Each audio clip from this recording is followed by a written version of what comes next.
Welcome back to TalkNorth.com. Thank you for listening. If you can, please download before you listen. It helps our business. I'd also like to thank our producer, Brandon Morton, and let you know if you'd like to sponsor this program or any of the programs on the network, you can reach me at jsouhan47@gmail.com.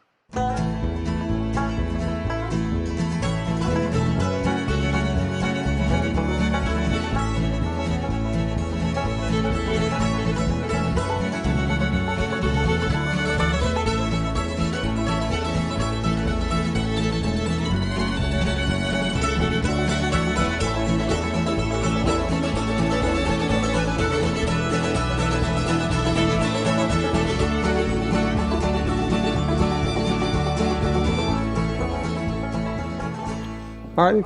You ready, Michael? No. How about now? Okay. Yeah. Trying to get into a mental zen. Try to be calm this broadcast. Don't be calm. Nobody came here to see you be calm. I know, but it's a new Russo. No, it's not. Yeah. I hope this is being taped. Hey, we should go with that. We should go with that. That should be the open, by the way. Yeah. I mean, I wouldn't want to ruin the polished nature of our show or anything. Yeah. But I think we can go with that. We're going to go for a record 2 positive podcasts in a row. In a row? I know maybe 2 a year, but I don't know if we can do 2 in a row. Of course, we should start positive, and then I'll let you just chronicle disaster because that's what you do. Yeah. Hey, there's 0 and 0. That was Michael's attempt to change the subject. All right, we're going to actually start the show. We've already started the show. We're going to start the show. This is the Russo-Souhan Show.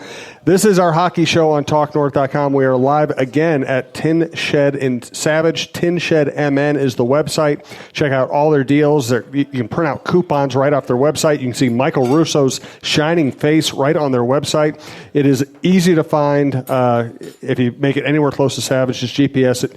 You will show up here. Our next live show will be September 19th? Or 18th. 18th. September 18th at 7 o'clock is our next live show, and we're going to try to fit in a show, depending on my travel schedule, October 1st, but stay tuned for that one. We're definitely doing September 18th at 7 o'clock.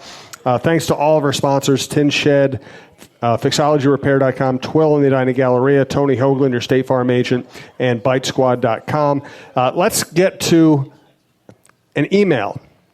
I'm going to open the show with an Jamie email. Watson, he's just so spiffy there in that suit. Soccer people are kind of like hockey people. They dress up, unlike baseball people who dress like I'm dressed tonight. So my question for Russo is, when you go into the beat writer business, did you ever imagine or have the goal of reaching the stage where you're recognized nationally as a renowned writer, you are a regional celebrity, and your work is considered gospel that is meant as a compliment, parentheses, that is meant as a compliment to the majority of the fan base for a diehard hockey market? I would appreciate the consideration for that question tonight. Signed, Michael Russo. No, signed Dan Schultz. I was going to say, who? Dan Schultz. Dan, yeah. Dan Schultz, not Michael Russo is the key. He keeps saying, don't say it's Michael Russo. I thought that my mother... Your mother doesn't like you that much. Tomorrow's my mother's birthday. Happy birthday, Barbara. Yep. Hey, let's give a round of applause for Barbara. I know she listens to every show, and we do appreciate her support. And that was your gift. He just bought himself $1 billion watch in Vegas. He's not going to buy his mother a gift. I don't have any more money for a gift. I bought her half of a dog last week, so that's that. I called her today. I'm like, hey, just so you know, I didn't send you anything because half that dog was part of your gift. I was surprised she didn't go. That was for Mother's Day, but no. What was the question? Yeah, read that again. No, I will absolutely not read that again. He's asking you, how hard is it to be as great as you are? So I think the question he's asking. No, I mean, I don't think anybody has her as a goal. I mean, it's funny. I mean, I used to watch Part in the Interruption, and when they'd have the sports writers on, and I kind of thought, well, this is kind of weird. And then what it did is then everybody else started like, maybe we should have sports writers on a radio show, and maybe we should have sports writers be interviewed on TV. And so sort of when I moved to Minnesota is when all that started to happen. So right when I got here, a local agent in town who Barney Harris, former hockey Barney agent. Was covering Vikings when he was representing Vikings. Former NFL and NHL agent. he called me up and he's like, hey, you mind if I set up some meetings with KSTP, WCCO, KFAN, and we'll try to get you a radio gig in town? I'm like, yeah, go for it. And then we met with, at the time, I think it might have been KSTP was the only one that even responded. And we met at a Caribou right across from KSTP and University. And I remember Barney talked to Steve Conrad was the head of it, and it was, Matt Thomas, that was the host who kind of started Russo Radio. And we're meeting in this Caribou, and Barney is talking to him like he is trying to negotiate a multi-million-dollar deal for Brian Scrudlin or Bob Gainey or some of the clients that he had. And I was just sweating profusely. I'm like, I feel bad because I sort of undermined Barney as he left the meeting. So we meet, and I could tell these guys are like, what the heck? So Barney's leaving, and they're walking across the street, and I call them up. I'm like, whatever you want to pay me, I'll take. Like I totally undermined, just totally undercut Barney, poor guy. And so then that's how I started. Russo Radio went to KSTP, and then when the Wild... Paul Allen was trying to get me to go to the Fan forever, and when the Wild went over there when KFAN became rights holders of the Wild, like 6-7 years ago, that was kind of the perfect opportunity to go there. But in terms of what Dan said, it's obviously very kind, but I don't think anybody ever, you just want to do your job well. And the one thing I was just telling somebody at The Athletic, because something's going on behind the scenes with The Athletic, and nothing bad, all good. But something we're trying to work something out here. And I was saying that the one thing about the Athletic is that you want to be the person that people read to learn about their Wild news. And so that's the only goal that I've ever had. And then what comes with that is it just was the perfect timing of social media where you build your brand there, and then obviously radio and TV, and then podcasts like this one. And we're 210 shows deep. I mean, it's crazy when you think about it. I remember when Jim first came up with this idea of doing this podcast. I'm like, yeah, I'll come along for the ride. I never thought that he'd create this whole network with how many podcasts do you have on there? 40, 50, something like that. Like, I don't even know where you find the time. I'm exhausted just doing one. Well, I'm exhausted after doing one with you. Yeah, I know. Yeah. Poor Brandon. Actually, that's because he's changed his name. His legal name is now Poor Brandon. Yeah. Brandon is now his middle name, yes. Yeah. That is Brandon Morton, our longtime producer, by the way. And we might actually have one of the other original podcasters on this network. Tim Yoder has left my network and the media business to go work for Best Buy. He lives in the area. He might swing by and say hello to us tonight. I hope so.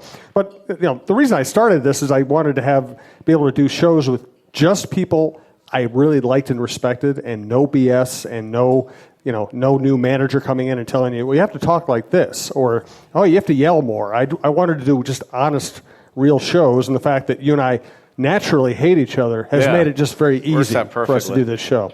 Exactly. I am getting mixed messages from the fan base. Dan wrote that glowing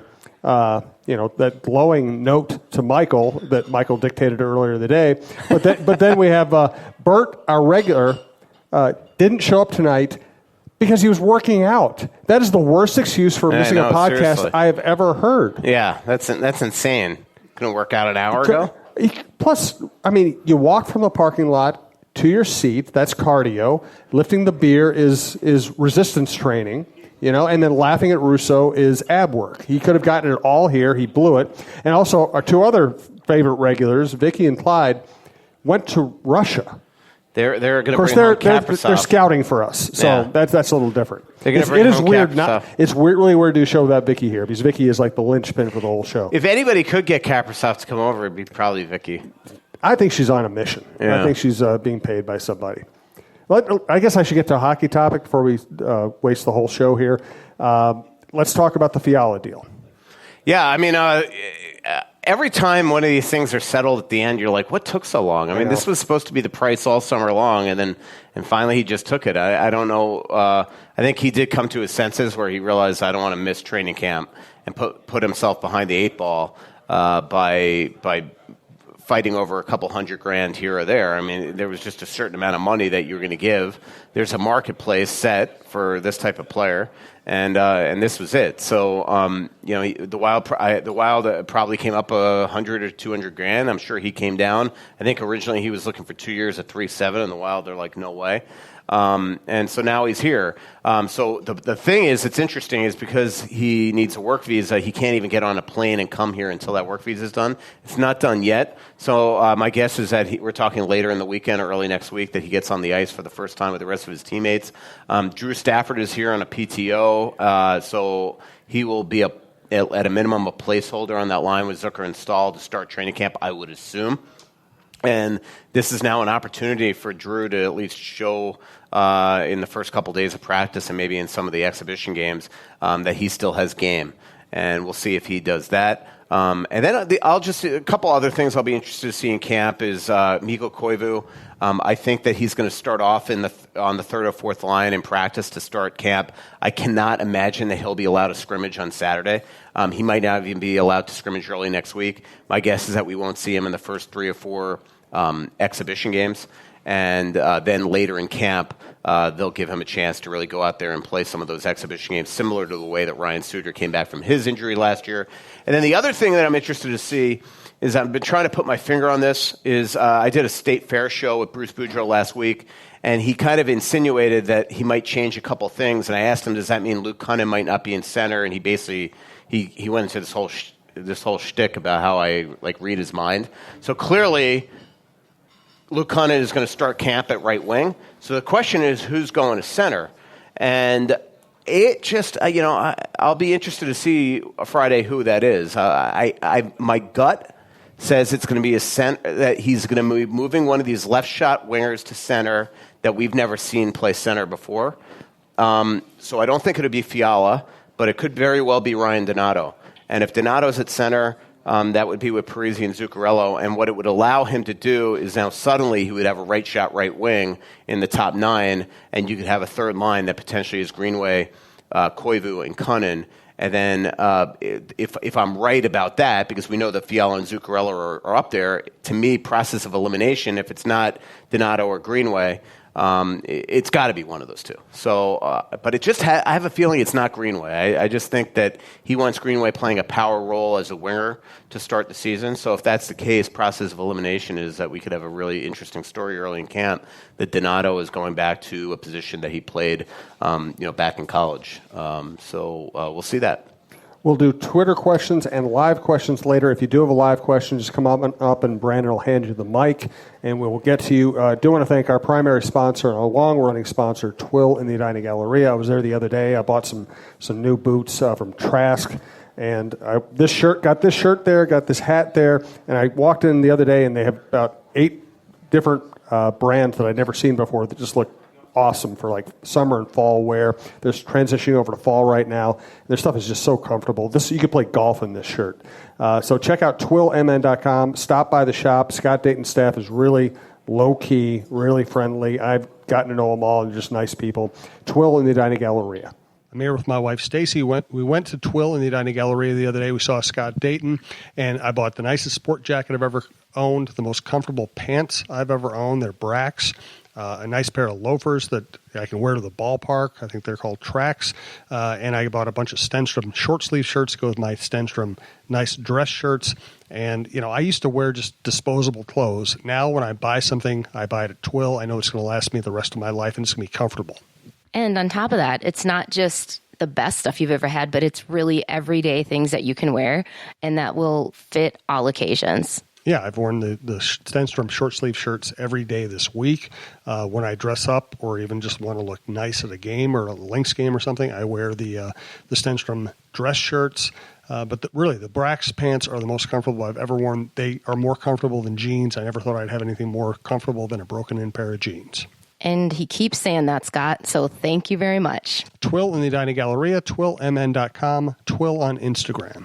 Also, it's that stretchy stuff. It's actually really nice.